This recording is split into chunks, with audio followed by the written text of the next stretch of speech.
Naranasan mo na ba na gusto mong magsalita sa issue na yun? Gusto mong sagutin yung tao na yun na gumagawa ng issue sa'yo, pero tinatamad ka. Pero matured ka na tao, kaya naisip mo, hindi ko to papatulan. Kasi pag pinatulan ko to, mas hahaba lang yung issue. Kasi iisipin niya, o pinansin ako. Maggagawa pa ako ng panibago at maraming issue sa kanya. Lalo na kapag naiinggit yan sa'yo, lalo na sa work. Kaya 'pag naka-encounter ka ng gano'ng tao na hindi naman sila importante, iparamdam mo sa kanila na hindi sila importante kaya hindi mo sila sasagutin, wala kang pakialam sa kanila. Kaya, hayaan mo sila, bahala sila. Karma ng gaganti sa kanila.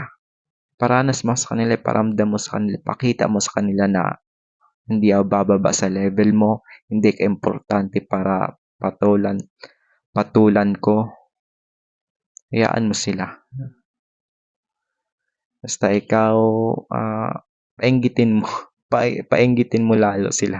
Painggitin mo lalo siya. Galingan mo lalo sa trabaho mo para lalo siyang mainggit at gawan ka ng issue.